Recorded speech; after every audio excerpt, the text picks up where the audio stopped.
Scene. Your agent tells us you're quite a popular name in adult film and entertainment, is that correct? I'm curious, did you always want to be in that line of work? I always wanted to be famous.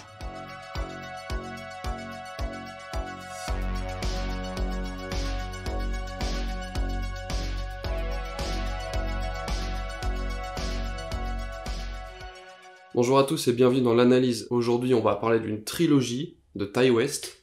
On vient de sortir du cinéma pour le dernier né des trois, Maxine. Donc on va parler de Pearl, X, en détail. On va revenir petit à petit sur... chronologiquement, je pense, on va faire ça, avec Nathan, comme d'habitude. Donc bonjour à tous. Effectivement, là, cette fois, on respecte notre engagement, puisque dans l'analyse et de sortie, c'est la première fois qu'on sort un film... Enfin, un épisode sur un film qui est sorti le jour même. C'est quelque chose qui est pas toujours facile à faire. Hein. Mais aujourd'hui, on vous propose quand même un petit bonus, effectivement, comme l'a dit Gillian, puisqu'on parle bien de Maxine, qui est le nouveau-né de Ti West et de Mia Goth. Hein. On verra qu'elle a un rôle extrêmement important, peut-être même plus que Ti West lui-même. Enfin, mais en même temps, on se permet de revenir sur X et Pearl, qui ont été des films très plébiscités aux États-Unis, mais un peu moins en France. Donc effectivement, on va présenter... comme tu l'as dit, alors de manière chronologique au sein de la saga, au sein de la mais trilogie. pas au sein de la sortie. L'ordre de sortie est un peu différent. L'ordre de sortie a vu naître en premier X, ensuite il y a eu Pearl à quelques mois de différence. Malheureusement en France on n'a pas eu de sortie. Oui. Malheureusement en France on n'a pas eu de sortie sale pour Pearl parce qu'à 24 est très très capricieux. Chier, on peut le dire. Ouais, à 24 est très capricieux au niveau des droits de distribution en France. Ils font de très bonnes choses, mais... Et donc, on a tous les deux des bons souvenirs de X en salle. Pearl, c'est un peu le second film qui cristallise un petit peu les deux autres qui finalement lancent un peu cette saga de façon chronologique. Mais le gros morceau, je pense que c'est principalement X et donc du coup le nouveau venu qui est Maxine, j'allais dire Pearline. Ouais. Non. Oui, parce qu'on a un petit souci avec Ghost Dog, le personnage de Pearline, veut qu'il y a Maxine et il y a Pearl. En fait, X sert à articuler vraiment avec les deux autres films. C'est-à-dire que vraiment, Maxine est une vraie suite, pour le coup, de X, alors que Pearl est un vrai préquel sur un personnage de X. Mais on y reviendra. On va rentrer un peu plus en détail juste après, mais on va déjà parler peut-être de notre expérience et de notre amour pour le premier film, en tout cas pour X. Oui, même pour Pearl, mais ça a été un petit peu différent. Je veux juste, avant, replacer 2-3 éléments de contexte. Effectivement, donc les deux premiers films sont sortis un petit moment. On considère que on peut spoiler, on peut dire un petit peu ce qui se passe dans le film, malgré le fait qu'effectivement on va un petit peu moins parler des deux premiers. C'est forcément Maxine qui va être le centre du podcast. Et ce film-là, évidemment, on va essayer de se ménager un peu, de pas tout de suite en dire trop avant la fin. Donc il y aura entre guillemets une partie spoiler, non spoiler. Je suis pas très fan de ça, mais on peut se permettre de le faire pour... Vu qu'on sort l'épisode assez tôt, c'est vrai qu'on a beaucoup de gens qui risquent de voir découvrir le film.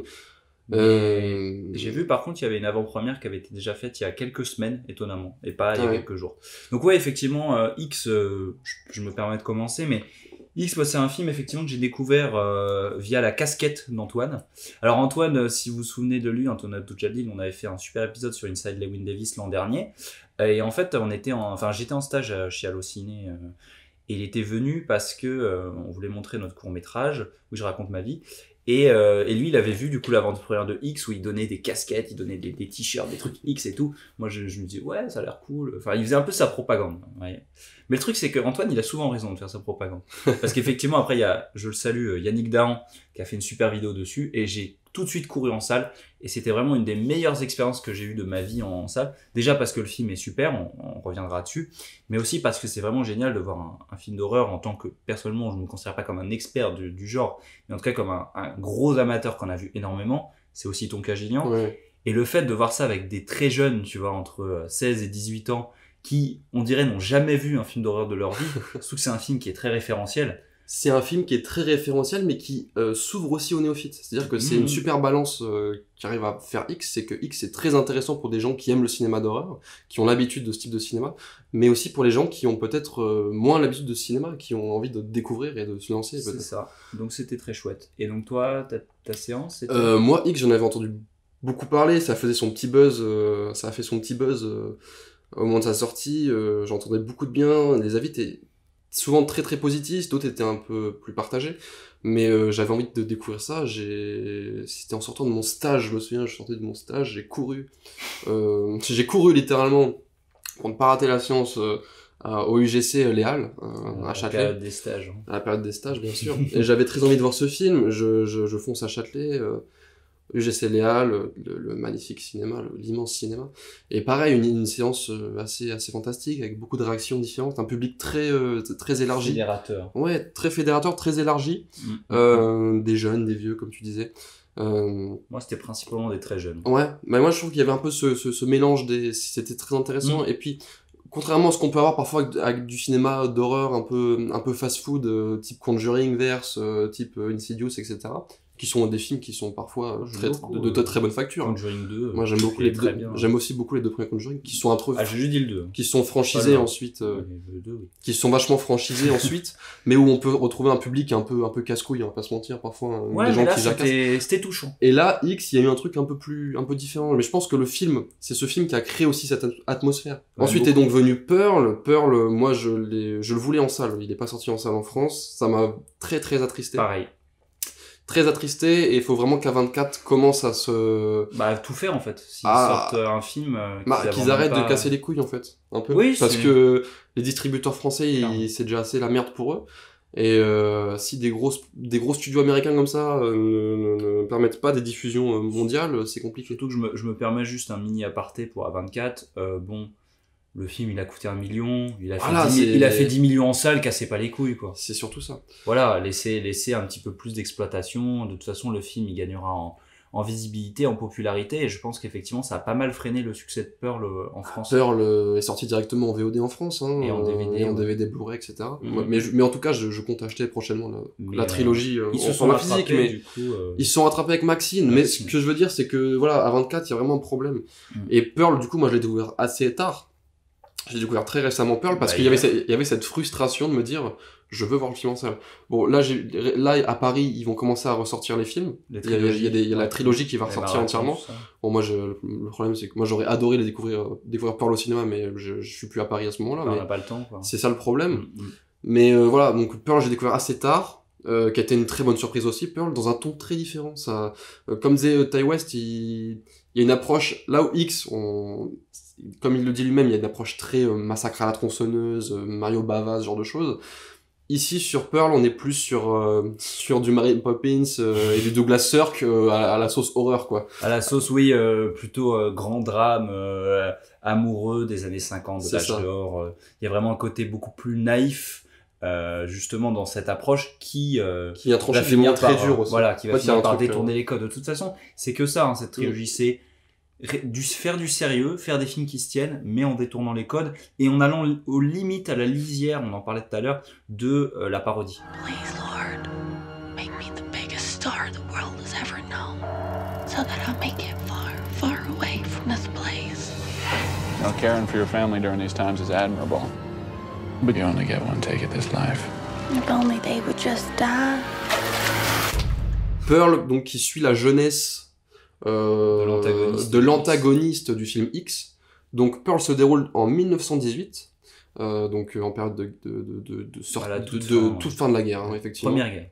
La Première Guerre mondiale, ce qui est assez rare aux États-Unis. Aux États-Unis, extrêmement peu. Les films américains aiment beaucoup, surtout. Même tout court, hein, d'ailleurs, il y en a pas. Ouais, c'est vrai. Il y en a une vingtaine, grand max, des films sur la Première Guerre mondiale. On peut creuser, mais c'est vrai quand les trucs très grand public. Johnny Got This Gun, mais qui est beaucoup un film, pas un film expérimental, mais un film d'auteur, hein, de Dalton Trumbo. Il y a très peu de films sur la Première Guerre mondiale. Donc ouais, on suit donc l'antagoniste, les origines, si on peut dire ça, oui, c'est ça, de l'antagoniste qui sera donc dans X. Donc le personnage est joué par Mia Goth. Le jeune. Mia Goth, voilà, qui joue le personnage. On reviendra sur Mia Goth, hein, bien entendu, qui livre une performance, peut-être la meilleure performance des trois films. Hein, C'est celle où, en tout cas, elle se met le plus en avant. C'est ça. D'ailleurs, je crois que tu as oublié de préciser que c'est également un film qui a été co-scénarisé justement par Mia Goth. Ouais. Est-ce qu'elle était productrice ? Parce que sur Maxine, elle est productrice. Je crois que oui. Hein. Je crois que dès le début, ils ont été en fait... elle a été coproductrice parce que, justement, c'est vraiment une trilogie qui s'est faite autour de deux personnes, qui est Ty West, le réalisateur co-scénariste et producteur, ainsi que Mia Goth qui est sa muse en fait, qui justement joue tous les rôles principaux. Donc que ce soit Pearl, Pearl et Maxine. C'est ça. Donc ensuite, sont finalement des doubles rôles puisqu'ils apparaissent 2 fois. C'est ça. Pour donner un petit peu de contexte, donc comme on le disait, on suit les origines de Pearl, donc je me répète, mais qui sera l'antagoniste du film X. Et en fait, le fait intéressant, c'est que donc ça se passe en 1918. On va voir comment ce personnage devient monstrueux suite à des rêves brisés et à des choses assez terribles qui lui arrivent, même si le personnage est pas très très gentil et un peu est sur une pente un peu psychopathe, si j'ose dire. Ce qui est intéressant, c'est donc que X se passe en 79. Donc entre-temps, le personnage a bien vieilli. Entre Pearl et X, le personnage a donc une début de vingtaine dans Pearl. Dans X, il en a donc 80 ans, 90 ans, quelque chose du style. Ce qui est intéressant dans X, c'est donc que le personnage a vieilli. Le personnage a vieilli, est toujours joué par Mia Goth, mais vieille, avec du gros make-up, super bien foutu d'ailleurs, du gros make-up, du gros maquillage. Et donc le personnage joué par Mia Goth, jeune dans X, Maxine. Et le personnage qui s'appelle Maxine, qui va essayer de survivre, en fait, tout simplement. Mais du coup, faut pas oublier qu'effectivement, de repréciser, c'est un peu compliqué, je sais, que Maxine, dans X, c'est le premier point d'ancrage de la série, avant Pearl. Mais là, on parle de Pearl. C'est vrai que ça fait un peu brouillon, si on... Ouais, En fait, de toute façon, la trilogie est très déstructurée. Elle est faite pour ne pas être linéaire. Elle est faite de manière très déstructurée. C'est pour ça que vous pouvez tout aussi bien commencer la trilogie par Pearl que par X, en fait. Ça dépend si vous voulez faire de manière chronologique, Pearl, X, Maxine, ou de manière sortie, X, Pearl et Maxine. Mais donc, en gros, le personnage de Pearl est complètement démente dans le film X.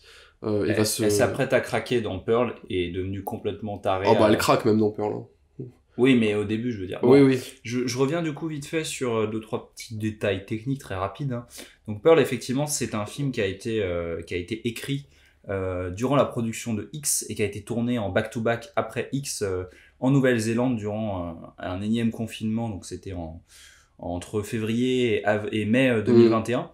Et d'ailleurs, ce qui est assez fou comme anecdote, et ça, j'étais pas au courant, l'équipe technique n'est pas la même entre X et Pearl. Et Ti West, il s'est dit, vas-y, il y a un petit film à côté qui est tourné par un petit réal qui s'appelle James Cameron. James quoi? Et du coup, il est allé voir l'équipe technique d'Avatar 2 et il leur a demandé, voilà, s'ils voulaient, du coup, pendant que le film était justement en pause et qu'il se tournait justement pas très très loin, s'ils voulaient, voilà, filmer son petit film, ce qui donne effectivement à Pearl une photographie assez chaude, assez magnifique. Et tout ça pour des budgets ridicules. Donc, pour rappel, effectivement, X, c'est 1 million. Et Pearl, c'est également 1 million. Là où Maxine, on n'a pas le budget. On n'a pas encore le budget. C'est clairement beaucoup plus. Moi, je pense on en discutait. Je pense qu'on doit être entre 10 et 20 millions. 10 et 20 millions, ouais. Parce que c'est vrai que, il y a les décors, ce qui est intéressant, c'est qu'entre X et Pearl, ils ont tout au même endroit. Donc on sent le passage du temps, c'est-à-dire qu'il y a un vrai travail de décoration, c'est très très bien foutu de la part de l'équipe déco. Mais ils tournent au même endroit, donc t'as un vrai truc, t'as un vrai gain, un vrai gain d'argent et de temps, c'est sûr. Mais c'est un film qui est extrêmement coloré, qui est très joli à voir, et qui en même temps évidemment contraste beaucoup avec son ton qui devient de plus en plus sombre. On va rapidement aussi présenter du coup les protagonistes. Donc je pense que Pearl, on a compris, voilà, c'est Mia Goth. Mais il y a également sa rivale / meilleure amie qui est jouée par sa belle-sœur. Tandy Wright. Oui, c'est vrai que c'est sa belle-sœur, mais elle a un rôle un petit peu ambigu, mais on y reviendra dans 2 minutes. Sa mère qui est jouée un petit peu à la façon de la mère de Carrie. Ça m'a fait aussi beaucoup penser à The Witch aussi. The Witch, ouais, bien sûr. On revient un peu sur tout ça. Dont on avait parlé l'an dernier. Donc qui est joué par Emma Jenkins Puru. Qui est génial aussi. Ouais, putain, mais j'aime beaucoup. Enfin, j'aime beaucoup ce genre de rôle qui revient pas mal effectivement dans le. Allez, je vais utiliser le terme. Je suis désolé, dans le elevated horror. Ah putain, quel terme de connard. C'est vraiment de la merde. Mais quel terme de connard. Allez, je me permets de l'utiliser. Et évidemment, il y a Superman dans le film. Le Superman de James Gunn. Le futur Superman. David Corenswet, qui joue un projectionniste un peu coquin. Un peu plus un peu coquin, un petit peu malin, un petit peu pervers. Ouais, mais mais sympa, il a un putain de super rôle, Et il a une belle bagnole aussi pour les gens. Et donc je pense qu'on peut partir directement dans le vif du sujet. Donc faut savoir en fait que chaque film de la trilogie parle d'un sujet principal. Alors on va dire que le fil rouge des 3 films, c'est le puritanisme, mais chaque film développe quand même son thème. Et moi, j'ai envie de dire que ce thème-là, on va le dire, c'est la fatalité. Voilà, la fatalité. La fatalité. Ouais, c'est ça. Hein. Par rapport, en tout cas, donc pourquoi la fatalité? Parce que Pearl est une fille de fermière, sa mère qui est extrêmement stricte, extrêmement traditionnelle. Ancienne danseuse, si je... Non, qui a essayé d'être danseuse elle-même. Ouais, ça doit être si ça. je dis pas de bêtises. Ça doit être ça, ouais. Qui est ancienne danseuse. Donc Pearl voudrait s'émanciper. Parce que elle se plaît pas du tout en tant que fille de fermière. Elle attend que son mari revienne de la guerre, donc Howard, donc qui est joué par, j'ai plus le nom, mais il apparaît que quelques minutes dans le film, donc il est surtout assez important dans X. Mais en fait, elle se sent désespérément coincée. Elle est complètement au milieu de nulle part, dans une société extrêmement catholique, extrêmement prude. En pleine pandémie aussi, hein. En pleine pandémie. C'est super intéressant, hein, ouais. Le parallèle que Ty West tend entre la pandémie qu'on a vécue à cette période et la pandémie de la grippe espagnole. On appelle ça le Covid-19. C'est ça. Mais oui, donc une jeune femme qui rêve de plus, d'autres choses, et qui rêve de cinéma, qui rêve de danse, qui rêve de plein de choses. Mais qui est très naïve. Qui a aussi son petit tendancieux psychopathe. Oui, qui tue des animaux, qui enfourche des oies. C'est pour nourrir son croco, donc ça va. non, moi j'avoue, ça m'avait choqué, ça. Ouais, c'est violent. Vraiment, la mort des animaux, c'est quelque chose qui est souvent difficile à accepter dans les films. Et comment dire, il y a ce côté-là, puis il y a aussi cette tendance, comment dire, cette frustration sexuelle qui est prête à exploser. Et du coup, faute de mieux, elle utilise l'épouvantail du coin pour le faire. C'est ça. Il y a aussi son père, hein, qui est lui touché par la maladie, qui est dans son fauteuil, qui ne bouge plus. Qui est catatonique. C'est ça. Mais effectivement, qui va quand même profiter des atouts de sa fille durant une scène dans le bain qui est un peu glauque. Et qui se fait lui-même aussi maltraiter par sa fille. Hein. Qui se fait étrangler, qui se fait... Ouais, et par sa mère. Enfin, en fait, c'est-à-dire que on sent que c'est une famille qui... dysfonctionnelle. Plus que dysfonctionnelle, ouais, c'est compliqué. Il y a aussi, putain, j'avais oublié, ce détail vient de me rappeler le cochon de lait.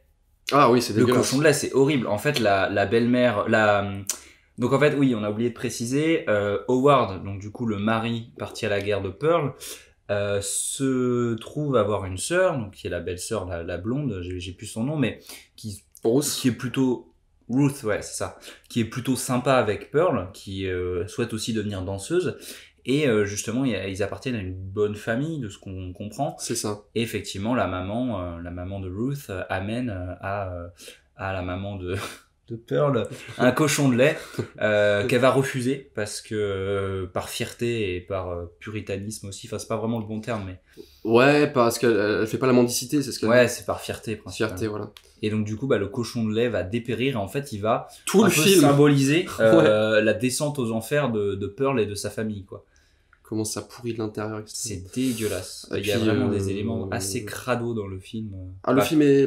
la trilogie est assez sale. Hein. C'est une trilogie qui parle justement des façades. Des façades et des facettes sombres en fait de l'âme humaine, des milieux aussi qu'il côtoie. Alors là, c'est vrai que c'est le film qui parle le moins du milieu, du cinéma principalement, mais il y a un peu de ça quand même. Il y a toujours le côté opportunisme. Jusqu'où va l'opportunisme, jusqu'où va tu peux rebondir sur le projectionnisme, justement. C'est ça, pour s'en sortir. On va jusqu'où pour s'en sortir. Le projectionniste, donc qui est joué par David Corenswet, qui lui est une sorte de vagabond, hein, qui erre d'endroit en endroit. Je dirais pas ça quand même. Il se qualifie de bohémien. Ouais, mais en tout cas, on le voit pas réellement se déplacer. Non, mais lui, on a oublié de préciser par contre que Pearl, effectivement, vu qu'il réutilise beaucoup les décors de X, c'est un peu l'un des défauts du film. Quand même, il faut être honnête, c'est que le film fait vraiment huis clos. Il y a vraiment très peu de décors, on sent que c'est très limité. Et donc parfois, je trouve que ça nuit un petit peu à la crédibilité de son univers. X l'embrasse complètement. X, c'est pas un problème. X l'embrasse complètement. Pearl, vu qu'il y a des allers-retours en ville, etc. Tu sens qu'il y a une limitation. Le personnage de David Corenswet, lui présente une opportunité qui pourrait être en fait faire du porno. Dans les premiers films porno des années 10. En muet. Des années 10-20. Les seuls dialogues sont faits par les intertitres. Ouais. Et donc c'était vraiment à l'époque des copies illégales, quoi. Enfin, c'est des choses répréhensibles. Et lui dit, en fait, tu veux... qu'il parle de cabaret aussi. Ouais. Je crois. Ouais. Tu veux être une star, tourne là-dedans. je sais, on va faire ça tous les deux, machin. Un petit côté manipulateur un peu dégueulasse, mais... Ouais, parce qu'il a envie de la sauter. Mais le porno dans le cinéma est un fil conducteur dans toute la trilogie. On en reparlera aussi. Mais c'est là où on peut voir effectivement que c'est présent, et ça c'est vrai qu'on le sait plus trop. C'est présent effectivement depuis les origines. Alors pour plusieurs raisons, on n'en parle pas évidemment parce que c'était tabou à l'époque. Ça l'est beaucoup moins aujourd'hui, mais le problème avec justement ce cinéma muet, et même d'ailleurs beaucoup de bobines avant les années 40, c'est qu'il y en a énormément qu'on cramait. On en parlait la dernière fois justement dans une future interview qui sortira. Il y a effectivement énormément de ce patrimoine muet qui est à cramer, et on parle en général de films qui ont quand même été distribués en plusieurs dizaines de copies. Là, vu que c'était des copies pirates, évidemment c'était plus limité. J'imagine que des films porno de l'époque, putain, ça doit se vendre au même prix qu'un tableau de Renoir, quoi. J'imagine. Encore une fois, le nom du peintre n'est pas choisi au hasard. Et de toute façon aussi, comme une sorte de... Le film vient exploser à un moment dans une sorte de climax presque sexuel, là, où il y a une vraie boucherie avec la belle-sœur, et ensuite on a une sorte de tableau macabre avec toutes les personnes de la famille qui sont mortes à table. Et Pearl qui attend Howard qui rentre de la guerre. Le film a des fulgurances de violence assez intenses. Bah déjà dans sa violence émotionnelle et verbale, parce que on parlait tout à l'heure de la fatalité, et effectivement là on va revenir sur le point un peu le twist du film entre guillemets, c'est que pendant tout le film Pearl prépare une audition qu'elle veut absolument, c'est pour elle, c'est si elle rate cette audition, c'est fini pour elle. Elle accepte en fait son destin de fermière. Sauf qu'en fait, elle se rend compte qu'en allant à l'audition, alors qu'elle fait son maximum, elle danse plutôt bien pour une fille qui n'est pas du tout... Elle sort plutôt du lot d'ailleurs. Hein. Oui, elle est forte. Mais en fait, son rôle était prédestiné justement à sa belle-sœur. Alors, je suis pas sûr qu'elle s'en rende compte tout de suite. Si, moi je pense que directement. Ouais. Et donc du coup, elle se permet, après son retour à la maison, parce que sa belle-sœur l'accompagne, elle vient également de passer l'audition. Elle n'ose pas dire qu'elle a eu l'audition alors que c'est évident. Et effectivement, en retour à la maison, de toute façon, Pearl a déjà fait un massacre. Quasiment toute sa famille est déjà morte. Elle a tué sa mère et son père. Le projectionniste, David Corenswet. Sweat. Déjà ? Ouais.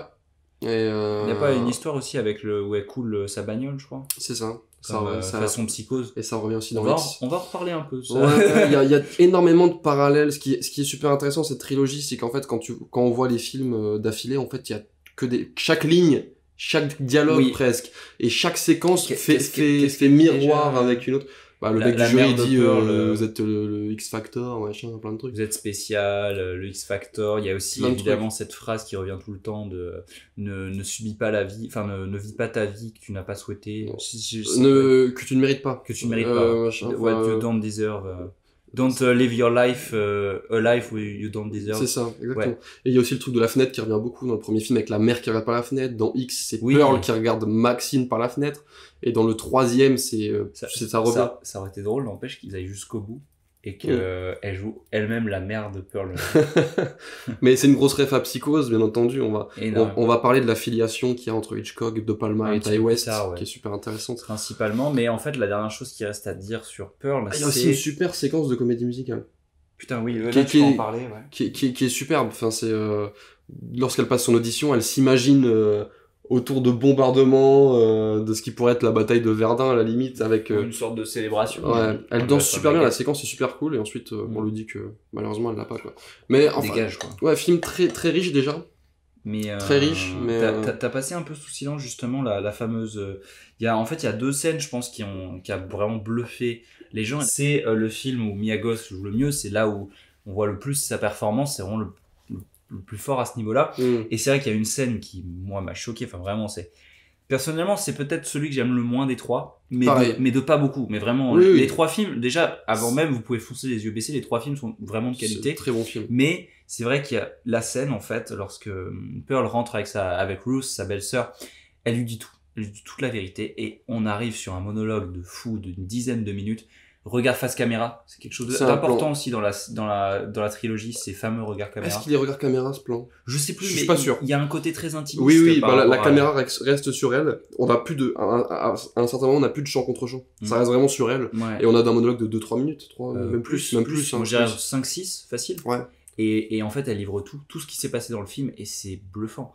Vraiment, Ouais, super bien. ça fait monter les tripes, quoi. Mais oui, effectivement, c'est quand même un monologue assez inhabituel. Et évidemment, ça permet de faire la transition vers le meurtre final. Ouais. De Ruth vers le retour d'Howard qui va finalement être Avec un prisonnier. montage de fou, hein, en split screen. Non, c'est pas un split screen, c'est un miroir. Je sais pas si tu te souviens. Non. C'est une sorte de miroir, c'est super bien foutu. Putain, la supercherie tient plus, ouais, Et effectivement. J'ai pas vu le film j'ai pas vu le film depuis 2 mois.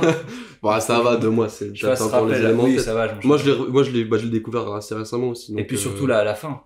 Ouais, et puis la fin, le fameux, le dernier plan. qui a embrasé les réseaux sociaux, Ah ouais. Letterboxd, etc. C'est le fameux plan final de Miyagos qui sourit pendant plusieurs minutes. Crispé, Sourire crispé avec les larmes aux yeux, presque. Ouais. Et on la sent se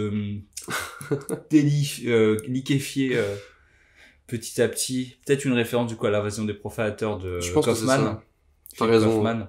Ouais. Fin culte. Je pense qu'effectivement c'est un film quand même qui restera pour tout un tas de raisons. Oh. Pour aussi effectivement on a pas trop reparlé effectivement de cette ambiance un peu féerique mais qui est vraiment teintée par la noirceur du récit. On en parlait, du hein. propos. C'est plus pour résumer, tu vois. Ouais.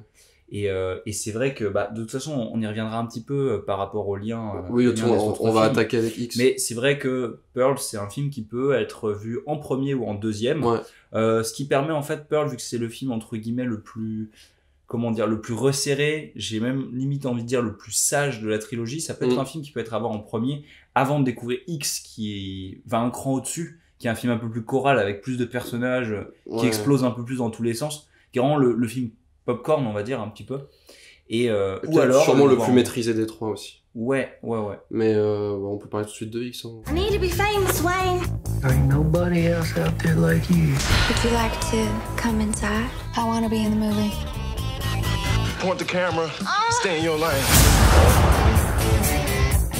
Our days of struggling may soon be over. Hollywood, here we come. Donc X, c'est assez simple, ça se passe en 1979, on suit une bande d'amateurs qui s'apprêtent à tourner un film pornographique dans une vieille ferme louée par 2 anciens fermiers, qu'on connaît pas trop, hein. En tout cas jusque-là on ne les connaît pas. On saura un peu plus tard qu'il s'agit évidemment de Pearl et d'Howard du film dont on vient de 60 parler. ans plus tard. Oui, c'est ça environ, oui. Donc dans les 79. En 79. Oui, c'est 79, mais c'est comme tu le disais tout à l'heure, effectivement, on dirait que le film se passe plutôt en 1969, 70. Ouais, il y a un petit décalage. C'est pas grave. Et donc du coup, notre bande de joyeux lurons, donc composée. Alors attends, parce que effectivement là, c'est un peu la somme des clichés. C'est les clichés. Donc là, on a le cow-boy macho, producteur obsédé. Ouais. On a la petite jeune prude qui est jouée par Jenna Jenna Ortega, qui est preneuse son. Ouais. Son petit ami qui est le réalisateur qui veut faire du Godard porno. On l'avait appelé comment déjà Jean-Luc Moncu, quoi. Ouais, c'est Jean-Luc Grodard là. Mais... Jean-Luc Grodard, voilà. Va pour Jean-Luc Grodard. On a après le mec un peu expérimenté, le gros black avec sa grosse bite. Ouais.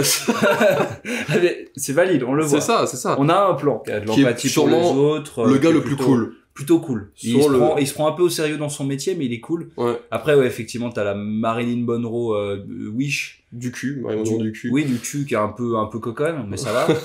Et on a... Et enfin, le personnage de Miyagos. Ouais, Maxine. La star en devenir, qui n'a pas peur, effectivement, de montrer ses atouts. Le croco aussi. Ah, on a oublié de parler du croco. Oui, dans Pearl. On en a parlé vaguement. Si elle nourrit Loi avec le croco. C'est vrai que c'est un personnage. Il faut savoir que le super pouvoir de Pearl, c'est son crocodile aussi. Oui. C'est son crocodile qu'elle nourrit depuis qu'elle est toute petite. Et là, à ses 80 ans, qui continue à nourrir les crocos. C'est peut-être pas le même. C'est peut-être pas le même, mais c'est le même point d'eau en tout cas. Voilà. Donc en tout cas, on a cette petite équipe. Et ce qui va se passer, c'est que justement, on est dans un contexte encore très puritain, via des apparitions à la télévision d'un prêcheur qui remet en cause toute cette culture hippie. Alors c'est vrai que c'est un peu bizarre parce que ça se passe en 79 comme on l'a dit, sauf que la culture hippie est morte en 79. C'est ça que j'ai trouvé un peu étrange. Mais effectivement, finalement les voisins, enfin plutôt les propriétaires, sont pas trop contents de découvrir que ces jeunes leur ont menti et qu'ils sont en train de tourner un film pornographique pas très catholique. Et donc du coup, ça va finir en bain de sang petit à petit, où les jeunes se font buter par la vieille génération, qui sont pas prêts à se laisser mourir. Ce qui est une pure métaphore. Enfin, c'est plus qu'une métaphore, c'est martelé là. C'est le choc des générations. Complètement. Les vieux manipulateurs. Les vieux manipulateurs puritains contre les contre les jeunes de la libération sexuelle. Pour de l'argent, pour de la célébrité. Enfin, pour moi, il y a aucun des... les deux camps ont tort et ont raison à la fois. Et puis il y a de la frustration aussi du côté des vieux, qui ont jamais eu une vie qu'ils auraient aimé avoir, justement, etc. On parlait effectivement de ce sous-texte sur Pearl autour de la fatalité. Moi, ce qui m'avait vraiment séduit, plus que le côté grand spectacle du film, le côté slasher, le côté on se moque, on reprend les codes, mais on les détourne un petit peu, puis en même temps, on rigole avec les personnages et pas des personnages. Oui, parce qu'on a mal quand ils se prennent des... C'est important. Hein. Ouais. On a quand même un peu d'empathie pour eux. Notamment, on peut parler rapidement du personnage de Jenna Ortega qui morfle pas mal, qui se fait enfermer par le vieux, puis après qui essaye de sortir, qui se fait découper les doigts, puis au moment où elle arrive à s'enfuir, elle se prend un énorme coup de shotgun dans la tronche, puis elle se réveille avant de recrever. Enfin, bref, il y en a beaucoup. En fait, c'est drôle, mais en même temps, on a quand même de l'empathie pour eux. Bah, en plus, Jenna Ortega, effectivement, qui est devenue beaucoup plus populaire récemment avec les Tim Burtonneries. Mais c'est bien dit ça. On a effectivement les Tim Burtonneries et c'est vrai que là pour le coup c'était un rôle qui était frais parce que du coup comme on l'a dit ça a été tourné il y a un peu plus de 3 ans et Jenna Ortega a vraiment dans le film par exemple ce côté extrêmement allez vas-y je m'étale un peu mais c'est vrai qu'elle a ce côté un petit peu nymphe, un petit peu puritaine mais en même temps assez sexy tu vois et donc forcément on peut avoir vite beaucoup d'empathie pour certains de ces personnages, principalement elle effectivement parce que c'est la plus jeune et c'est aussi parce que c'est un peu celle qui n'a rien à faire là, en quelque sorte. C'est vrai, mais qui se laisse petit à petit tenter. Ouais. Qui revient beaucoup sur le discours du prêcheur et ensuite de Maxine aussi, c'est l'insidiosité, entre guillemets, du cinéma et de la pop culture qui viendrait pervertir la jeunesse et qui viendrait les rendre tous sataniques et horribles, tu vois. Sataniques. C'est ça. Ce film m'a touché parce que c'est aussi un film qui parle beaucoup de cette mélancolie liée à l'âge en fait c'est quelque chose qu'on remarque beaucoup, je sais plus pourquoi j'ai parlé de ça récemment avec quelqu'un mais effectivement de se rendre compte que les personnes âgées sont souvent délaissées, sont souvent méprisées et parfois à raison hein. Il y a des gens aussi qui font des mauvaises choses mais ce que je veux dire c'est que là c'est frontal dans le sens où Pearl se reconnaît en Maxine qui est littéralement elle en fait. C'est les mêmes acteurs, la même actrice jouent les deux personnages. Donc effectivement entre Pearl et Maxine il y a environ 64 ans d'écart si on est un peu à cheval sur les dates. Effectivement on a Pearl qui d'un côté a échoué sa carrière d'actrice et de danseuse comme sa mère du coup à la fin du 19e siècle, là où effectivement on le découvrait encore un petit peu plus dans Maxine. Effectivement Maxine a sa carrière devant elle, elle est jeune, elle est belle, elle est prête à faire fantasmer le monde entier et justement elle l'envie. Elle a même une petite sympathie pour elle à un moment. En fait le truc c'est que si Pearl était arrivé à la même époque, Pearl aurait percé en fait. Déjà que le personnage de Pearl était un poil psychopathe sur les bords, si en plus on lui met ça dans la tête. Moi je l'avais trouée touchante en fait. Vraiment. Ouais, et même Howard un petit peu à certains moments, même si c'est de la manipulation, donc le mari de Pearl qui s'inquiète pour sa femme, qui demande où est-ce qu'elle est partie. Je sais pas à quel point il est sincère, mais en tout cas, il y a quand même une petite touche. C'est vrai que pour moi, c'est la cerise du gâteau sur le film, parce qu'on peut le voir pour tout un tas de raisons. On peut le voir pour le spectacle, on peut le voir entre potes pour se dire ouais, c'est un slasher un peu con. Mais c'est pas le cas, parce que c'est aussi un film effectivement qui joue très bien avec ses propres références, qui restent quand même assez subtiles.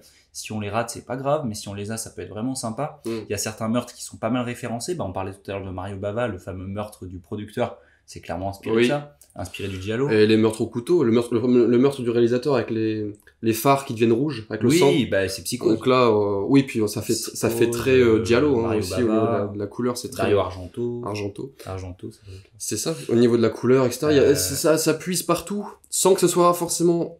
Toi, ça va être donc ton reproche que tu vas faire plus tard à Maxine, c'est que la référence est appuyée, mais là, elle est bien. Pour moi, vraiment X arrive vraiment à trouver un juste milieu. On a oublié aussi de préciser le changement de format qui est plutôt malin, où il y a pas mal de scènes qui sont faites en ce qu'on pourrait dire un split screen, mais qui est fait avec une sorte de transition. Oh, on a oublié de parler de ça.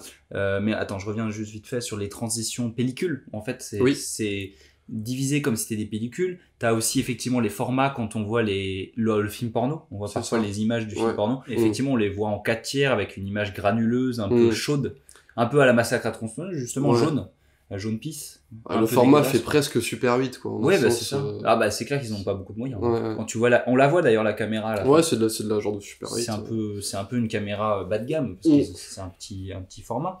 Et c'est vrai que du coup, ça rend le film extrêmement extrêmement sympathique. Je pense que c'est un film qui va bien vieillir. Ouais. Qui pour moi voilà c'est une petite pierre dans l'histoire du cinéma d'horreur. C'est un film qui est pas prétentieux mais qui en même temps fait ce qu'il a à faire, et en même temps je trouve que c'est très louable d'arriver à partir d'un premier film. Moi quand j'avais appris l'existence d'une trilogie, j'étais en mode fuck yeah. Ouais, pourquoi pas. C'était grave. En plus, sachant que Miyagos revenait pour jouer machin et tout. Non, franchement, Miyagos c'est la goat.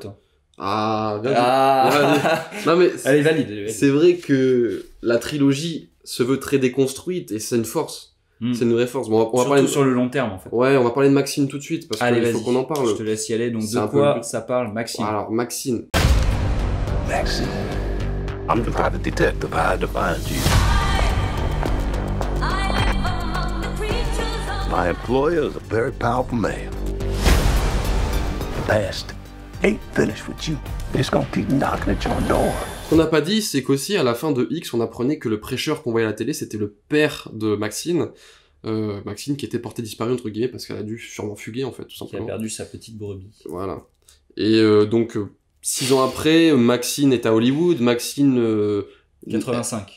En 85, ça se passe. Au milieu des années 80, au milieu des années Reagan aussi, d'ailleurs, on le voit. Ouais, on voit Reagan. C'est Reagan, hein. C'est Reagan. Maxine qui veut faire du vrai cinéma, comme elle le dit, qui veut passer à des rôles dramatiques, qui veut passer à étendre sa palette d'acteurs. Elle va devoir, faire face à son passé, hein, puisque... Il y a une audition aussi. Il y a une audition, ouais. Qui ressemble à l'audition de Peur. Ouais, là, je pense qu'on va commencer à faire plein de... Ouais, de liens. Vous savez, comme sur le tableau de Liège, tu vois, sur les enquêtes. Bah là, ça va être ça tout le temps. Mais oui, donc son passé la rattrape, il y a une sorte de détective privé chelou qui la suit, il y a des meurtres en ville, des stars se font tuer, etc. C'est qui du coup c'est qui le détective? C'est Kevin Bacon. C'est Kevin Bacon. Kevin Bacon, qui a un dégât incroyable dans le film. Qui ressemble à rien. Qui est super. Et donc en fait, Maxine doit faire face à tous ces meurtres, qui la relie petit à petit à elle, et qui va devoir... Comment elle dit la réalisatrice? Pour régler tes problèmes, tu dois... les squish les écraser. On en reparle un peu plus tard. Il y a un petit truc qui se passe avec du squish.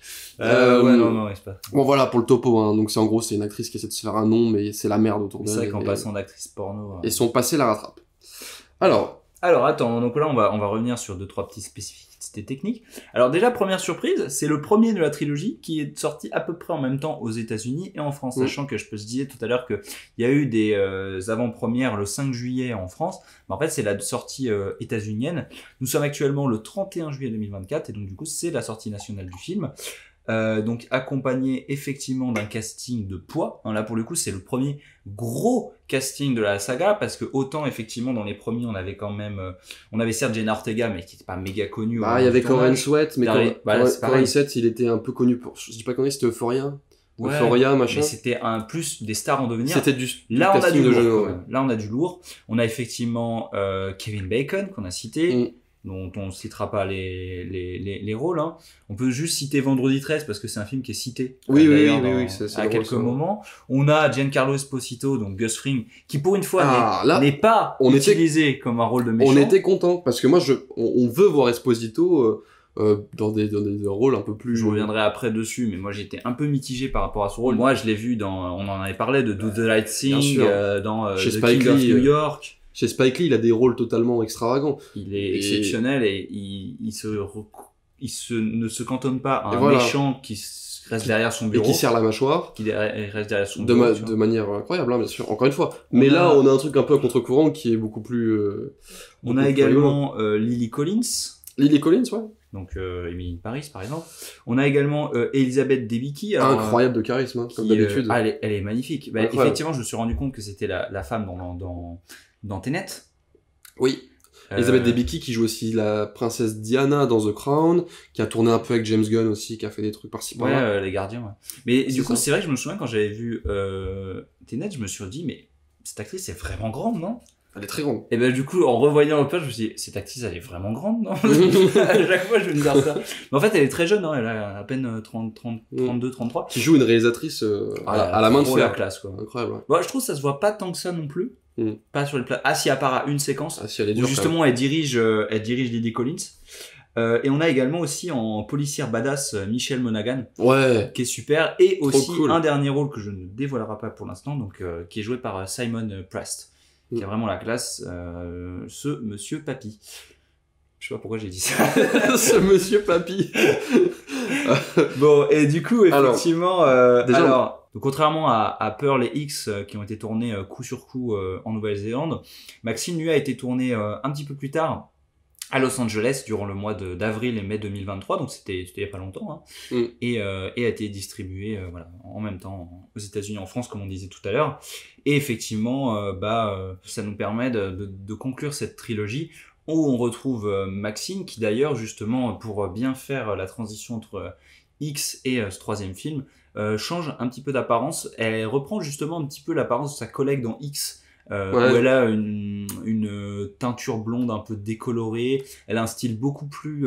extravagant. Ouais, j'ai envie de dire extravagant. Moi, personnellement, hein, c'est mon goût. Provocateur, Mais je la trouve beaucoup plus belle dans X, avec son espèce de bandana de fermière, là. Ouais. Elle est beaucoup plus nature, en fait. Ouais, c'est ça. Pardon. Après, ça se veut avec l'extravagance des Oui, années bien 80, sûr. le côté provoque des années 80. Le côté régal, le côté violence. C'est ça. Violence, Mais sexe, encore très une fois, industrialisé. L'Amérique qui se scinde en deux camps, presque. Hein. Le côté très conservateur. C'est clairement une métaphore du monde, c'est ça. Du binarisme aujourd'hui, actuel. Hein. Aussi, absolument. Et effectivement, on a aussi toujours, encore une fois, la thématique du puritanisme qui est plus directe, parce que on a énormément en fait de personnages qui vont manifester justement contre le côté satanique. En fait, la vraie différence dans Maxine, c'est que vu que ça se passe dans les années 80, le sexe et la violence est devenu une industrie. Là où effectivement dans les années 70, et c'est pour ça que ça me dérange un peu que X se passe en 79, parce que c'est pas logique, mais en tout cas, si on part du début des années 70, tous ces films un petit peu fauchés, horreur et surtout du porno étaient faits un peu dans leur coin. C'était pas du tout, c'était pas forcément encore industrialisé, notamment parce qu'il n'y avait pas encore de vidéo. Donc ça devait être, tu vois, distribué auprès des... Là, effectivement, on a ce marché de la vidéo qui apparaît via justement un personnage que j'ai pas cité, malheureusement, j'ai pas retrouvé son nom. C'est qui? Mais le pote. Mais oui, le pote Wesley Snipes. Enfin, en fait, il ressemble à mort à un jeune Wesley Snipes. Je me demande même si c'est pas son fils. Il ressemble un peu, ouais. Surtout avec des lunettes. Ouais. On a cru, tiens, il y a Blade. Et qui gère justement un magasin de... De toute façon, le film assume à 100% son côté pulp, pop, vidéoclub. outrancier, même visuellement au niveau des couleurs, ça tabasse quoi. C'est multi-référentiel. Donc tout à l'heure effectivement on parlait de la référence au giallo. Là c'est vrai que la référence principale du coup c'est clairement De Palma et Hitchcock comme on disait. Oui. Et c'est vrai que c'était déjà le cas un petit peu dans X, mais là on parle très souvent de psychose. Et faut qu'on revienne sur le tueur au gant. Bien sûr, mais bien sûr. Le tueur au gant qui est vraiment inspiré du tueur de Blowout. Mais d'ailleurs, pourquoi on n'a pas fait d'émission encore sur Blowout? Peut-être que ça viendra un jour. Moi, j'aimerais bien qu'on parle de Palma, de toute façon. Effectivement, on a aussi la réalisatrice qui cite Bloodbath, à un moment, qui dit we need to do a good bloodbath for the puritanism. Et en fait, Bloodbath, c'est le nom des films d'horreur de merde que fait Jack Terry dans Blowout, joué par John Travolta. Bon, moi, Blowout, c'est un de mes films préférés, pardon. Et effectivement, on a ce méchant dans Blowout qui est assez culte quand même, qui est joué par le grand John Lithgow. Incroyable. Notamment connu pour 2010, qui a fait énormément de grosses séries B. De second couteau dans énormément de films. Il a fait énormément je crois qu'il a joué dans Snake Eyes, plusieurs De Palma et tout. Et John Lithgow, effectivement, jouait pareil, un tueur charismatique, froid. Enfin, pas si charismatique que ça, mais froid, il y a une prestance, manipulateur. Mais... On voyait peu son visage. Et surtout, on voyait énormément ses gants. Un peu Swan dans le début de Phantom of the Paradise. On a énormément, effectivement, de références. Le côté voyeurisme, il y a toujours voyeur. La vue à la première personne. On parlait de... qu'aime spécialement De Palma. Hein. Ouais. Le côté voyeuriste. Genre comme le voyeur de Max Powell, de Michael Powell. Aussi. C'est énormément de références justement à ce cinéma. Plutôt d'ailleurs, c'est ça qui est intéressant, c'est que les refs majeurs sont pas des films vraiment des années 80. Alors certes, Blowout est sorti en 80, mais c'est plus un film des années 70. dans son ton, dans ce que ça raconte. Ouais. Beaucoup plus, Ouais. comme Blow Up. Ouais. Bref, on va peut-être un peu loin là dans les références, mais Non, mais c'est important de. Oui, il de faut se le rendre dire, compte c'est un film que- très référencé. ultra référentiel. Et Ouais. moi, j'ai un peu plus de problème parce que j'ai l'impression que les références sont beaucoup plus visibles et ça peut poser. En fait, moi, ça me saoule parce que quand il y en a trop et que c'est trop référentiel justement, mais en même temps, je sens que ça peut être un peu pénible pour ceux qui les ont pas, parce que là, pour le coup, je sens que ça peut. On est susceptible de passer à côté, mais de se rendre compte qu'on passe à côté de quelque chose.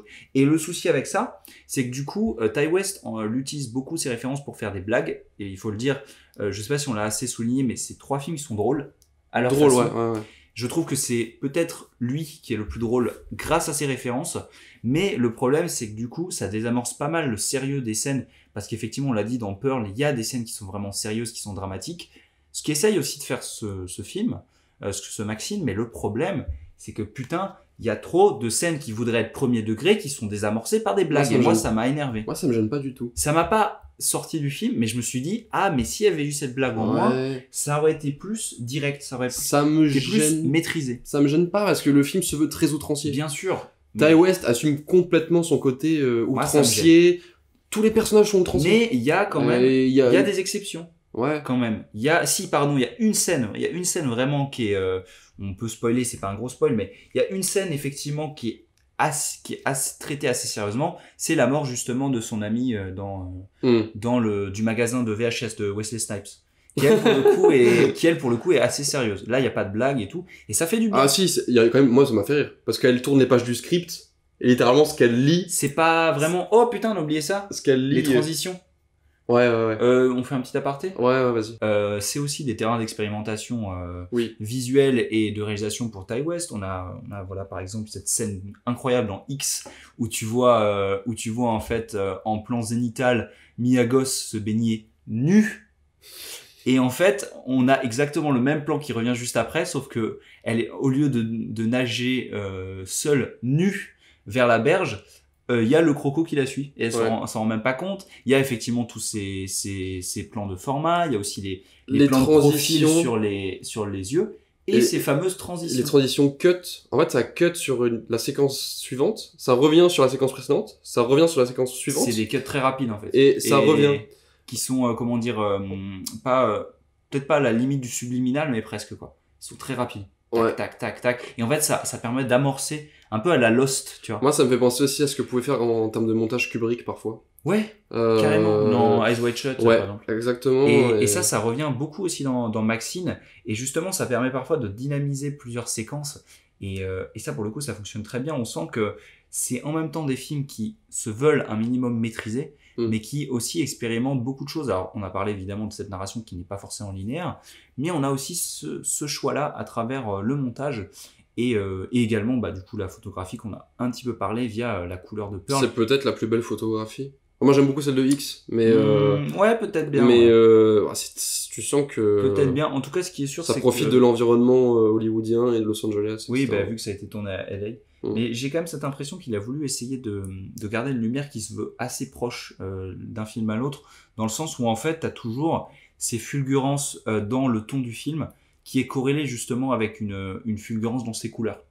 Donc, le rouge du sang, le bleu des néons du choc. Ouais. T'as aussi là du coup dans Maxine une scène de tournage de ce film qui s'appelle La Puritaine, La Puritaine 2, parce que Maxine est embauchée pour jouer le rôle principal de La Puritaine 2. T'as cette scène où t'as Lily Collins qui bouffe une pomme qui est remplie de sang, donc du coup qui se retrouve. Ah oui, mais cette scène elle est pas mal, elle est pas mal du tout. Justement t'as Maxine qui finalement qui est comment dire, qui reprend justement le rôle de Lily Collins dans le 2, qui lui serre la main, et la main de Lily Collins est ensanglantée par le faux sang de la pomme.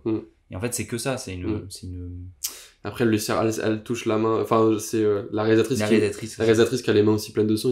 On a tous du sang sur les mains, c'est drôle.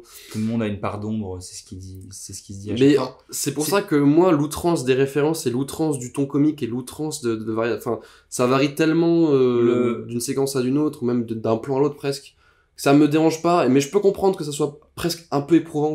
C'est un peu trop quoi. Mais en soi, vu que les films sont à la fois très différents et très proches, ça m'a pas choqué. Moi, c'est un des petits reproches, effectivement, que je peux faire au film. Un des autres reproches que je peux faire, je te l'avais dit, c'est qu'effectivement, on a ces... Alors, moi, j'ai pas vraiment de problème avec aucun des personnages féminins. Par contre, j'ai des soucis avec les 2 grosses têtes d'affiche masculines, donc qui sont Giancarlo et Kevin Bacon. En fait, c'est des personnages qui sont plutôt drôles, c'est des personnages plutôt comiques.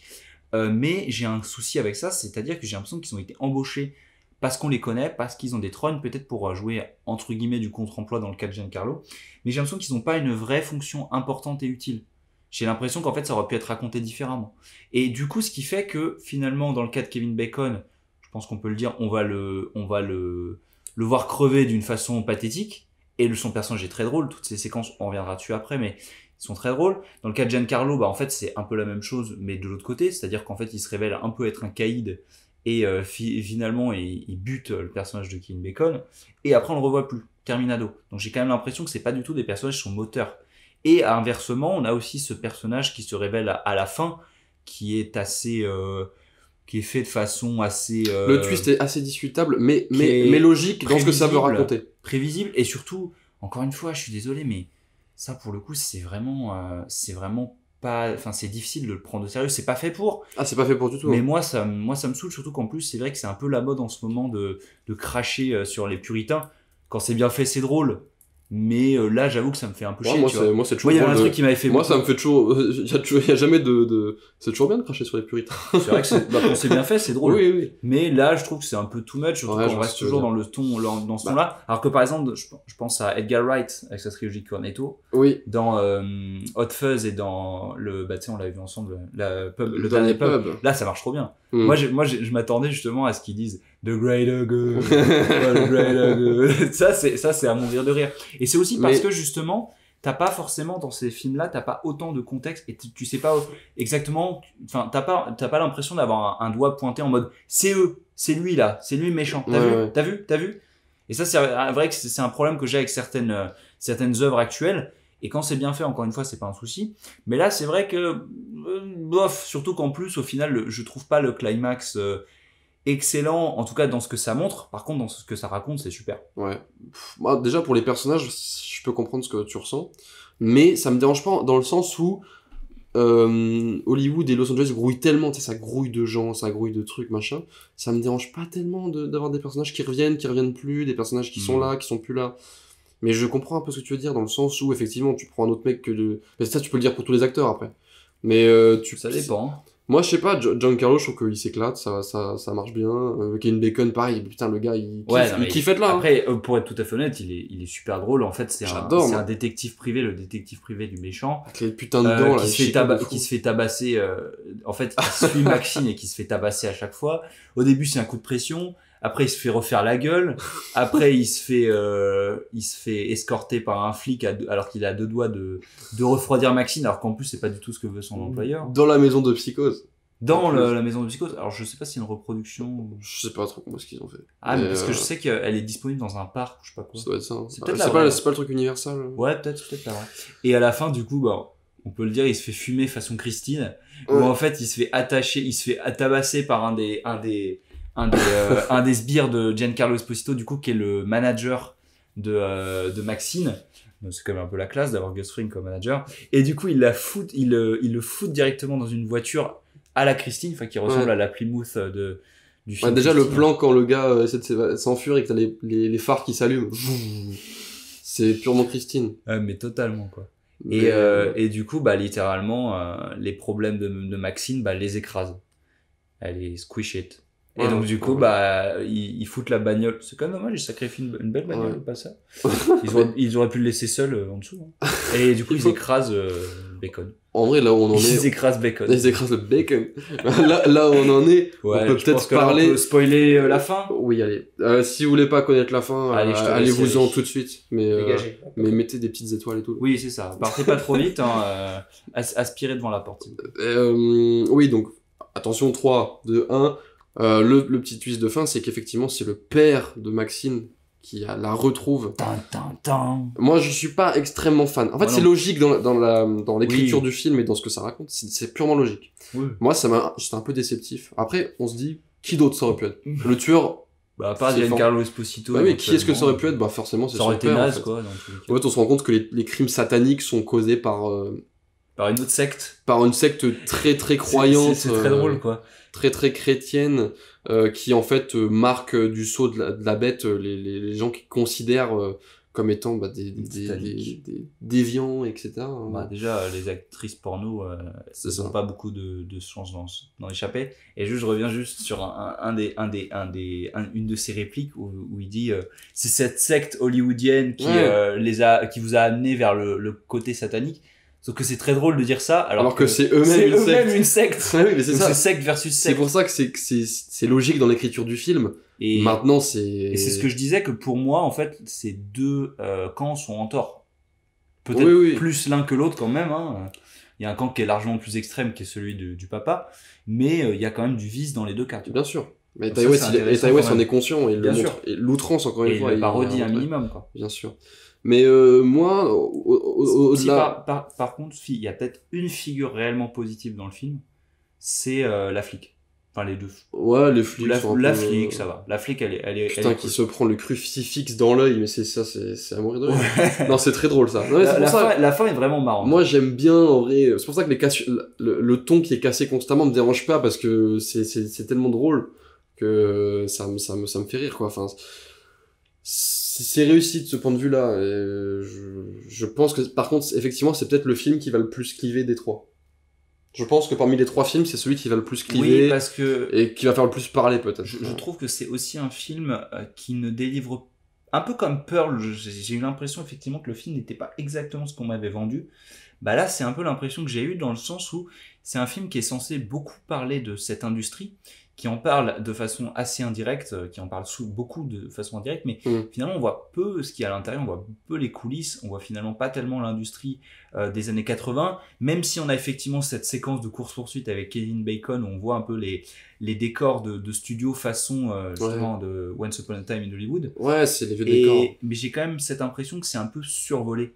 Et que c'est peut-être pas justement le propos du film, c'est pas ce que le film veut montrer, mais j'ai quand même cette impression que c'était un peu ce qui était vendu. Ouais. Alors, peut-être que c'est quelque chose qui sera moins grave dans quelques années, tu vois. Peut-être. Moi, j'avoue que le délire complot me faisait bien kiffer. Tu sais, d'avoir vraiment une sorte de complot et de mystère dans Los Angeles.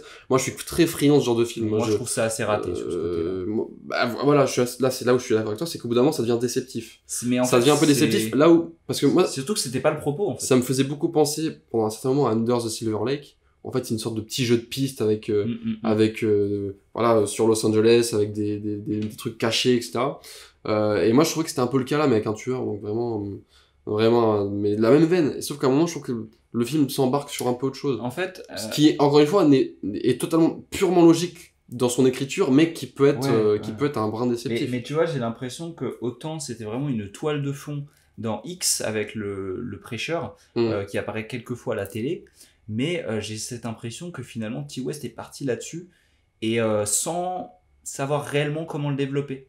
Tu vois, en essayant d'être un petit peu, déjà un peu manichéen, et également finalement en n'apportant pas grand chose au discours. Alors on n'a pas parlé justement de la séquence de début où on voit effectivement le père de Pearl la filmer en tant qu'enfant qui danse à la fin des années 50 bien, qui rappelle encore une fois une scène de Pearl, hein, qui rappelle encore beaucoup Pearl, la danse, mais qui est une scène qui est très jolie. Ouais, même quand on la revoit à la fin, c'est un bel écho. C'est mignon, mais un peu chelou, la relation, le père, comment, tu vois, très, très, très croyant, il s'attend à ce que ce soit la danseuse de la paroisse, ce que voulait être Pearl à la base. Enfin, en tout cas, ce qu'aurait pu être Pearl à la base, parce qu'il voulait aussi faire des films. Qui a totalement rompu avec ça ensuite. Mais effectivement, mis à part cette scène, je trouve que ça apporte pas grand chose. Là où, par contre, en plus, ce qui est un peu déceptif aussi à ce niveau-là, c'est que la plupart des meurtres, on les voit pas, hein. Il y en a plusieurs qu'on ne voit pas. Peut-être, il y a qu'un vrai meurtre en vrai. Non, il y a le meurtre. Ouais, c'est ça, il y a le meurtre de Wesley. On le voit clairement. Il y a un vrai meurtre. Il y a celui de Kevin Bacon. Mais en soi, ça me dérange pas non plus parce non, mais c'est vrai qu'il faut le noter.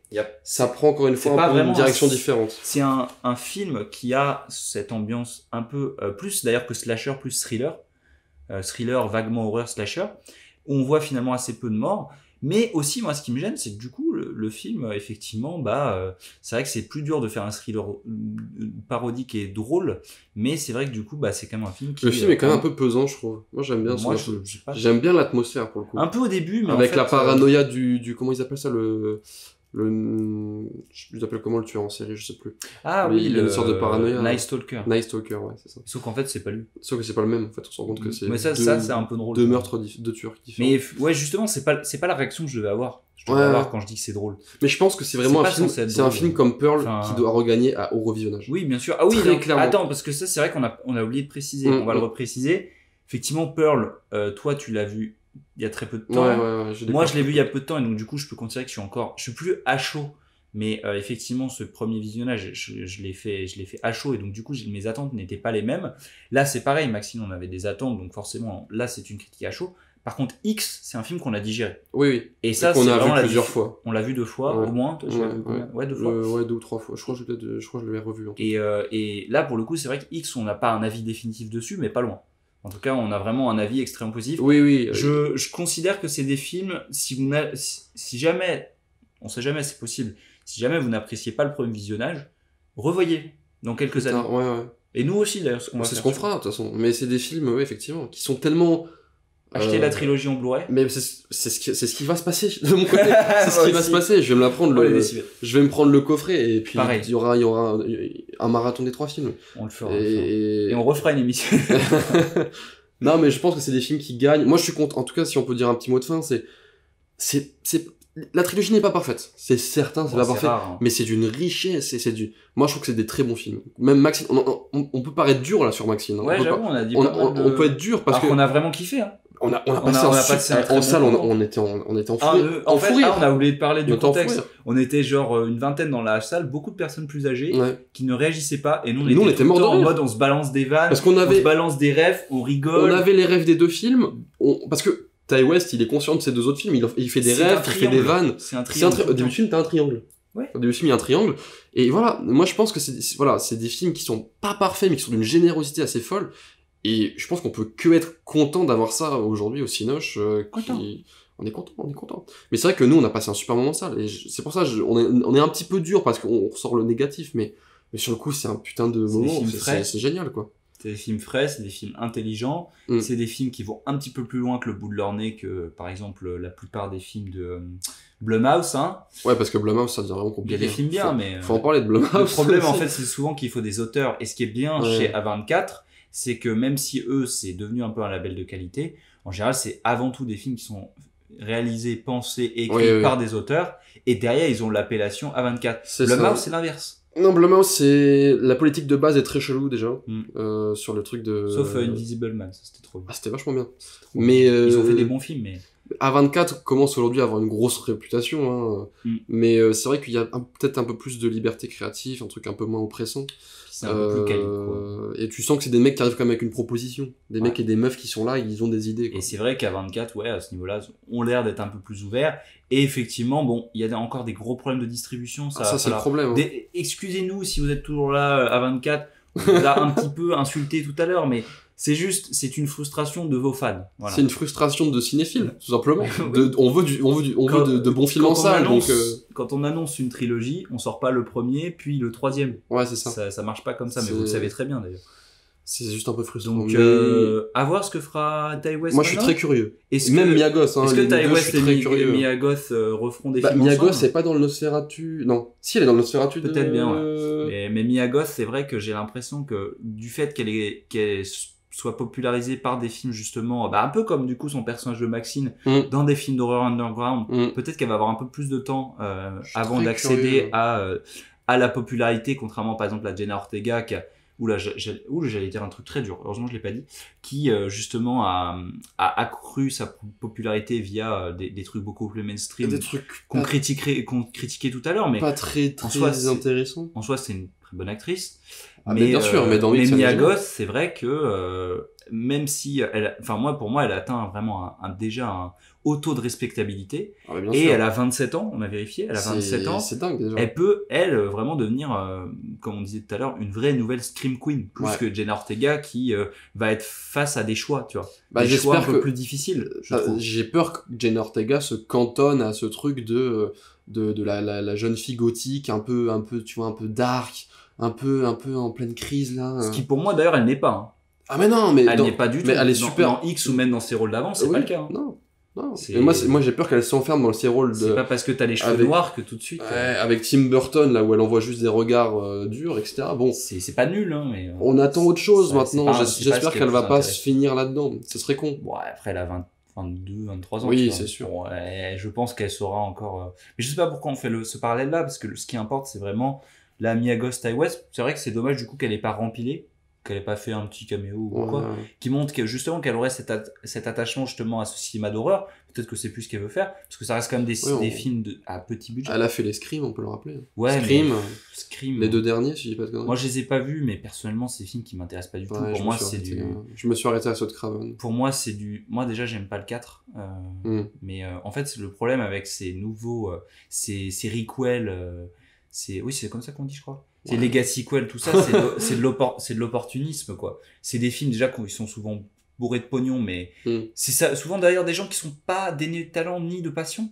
C'est des gens qui sont intéressants à la base, mais qui passent dans la machine à laver, se font broyer, Bah, c'est ce qui se dit un peu d'ailleurs dans la trilogie. Alors que là, c'est pas le cas. Là, c'est vraiment, entre guillemets, allez, j'ose le mot, c'est la naissance d'un nouvel auteur. Et c'est beaucoup plus intéressant en tant que cinéphile. Tout à l'heure, c'est que Ty West, on le connaît pas très bien en France, mais il a déjà une petite carrière, quoi. Oui, il a fait quelques films qui ont eu un peu de succès aux États-Unis, mais ça reste des budgets modestes, quoi. Ouais. Ty West, on espère qu'il aura une carrière assez similaire à ses petits copains qui sont Ari Aster ou Robert Eggers. Robert Eggers, qui sont des mecs, voilà, on parlait du terme elevated horror qu'on aime pas trop, mais voilà, on va dire que ça sort de la masse des Blumhouse et des Conjuring, etc. Et du coup, effectivement, je viens juste de penser à ça, c'est que Robert Eggers, à l'instar du coup de Ty West, a fait émerger aussi une muse, une nouvelle star, donc qui était Anya Taylor-Joy, dont on a parlé dans The Witch, qui a refait du coup The Northman, qui sera dans Nosferatu, je crois aussi.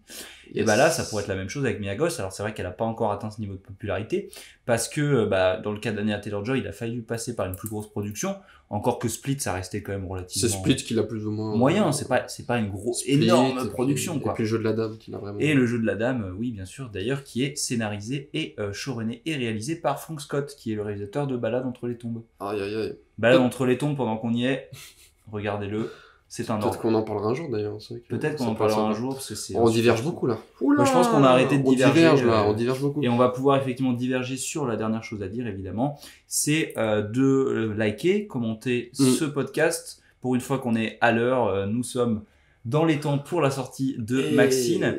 Et n'oubliez pas, si vous avez aimé ce podcast et que vous êtes effectivement sur les plateformes de podcast, n'hésitez pas à laisser des avis, des étoiles, c'est important. Et encore une fois, navré peut-être pour toutes nos tergiversations, parce que on aime ça. C'était vaste. Et franchement, prochainement, il y a des émissions dont on est très fiers qui arrivent. Une grosse émission qui arrive à la fin du mois sur un cinéaste, avec une interview.